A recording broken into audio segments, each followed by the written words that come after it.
আতপ চাল কেনার অনুমোদন দেওয়া হয়েছে জানিয়েছেন অর্থ উপদেষ্টা Salehuddin Ahmed. Myanmar, Thailand, Vietnam থেকে চাল আনা হতে পারে ওপেন টেন্ডারের মাধ্যমে, এমনটা জানিয়েছেন তিনি। মঙ্গলবার সচিবালয়ে সরকারি ক্রয় সংক্রান্ত উপদেষ্টা পরিষদ কমিটির সভা শেষে সাংবাদিকদের এসব কথা জানান তিনি। বলেন, দেশে চালের পর্যাপ্ত মজুদ আছে, তবে পার্শ্ববর্তী দেশ থেকে হঠাৎ চাল দেবে না জানিয়েছে। এতে কিছুটা অনিশ্চয়তা তৈরি হতে পারে। একই সাথে তিনি বলেন, সৌভাগ্যবশত সারের ক্রয় মূল্য কিছুটা কমে এসেছে, এতে স্বস্তিতে ফিরেছে।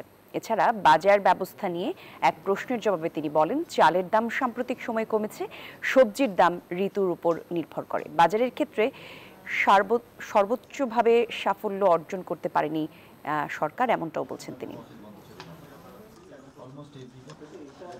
স্পেশালি আমরা চাল আমদানির জন্য প্রিন্সিপাল এগ্রি করেছি আতপ চালের জন্য, কারণ চালের স্টক আছে কিন্তু আমরা একটু আনসার্টেনটি আছে, আপনারা জানেন পার্শ্ববর্তী দেশ থেকে হঠাৎ বলছে চাল দেবে না, তো এটা আমরা অলরেডি অ্যাপ্রুভ করেছি।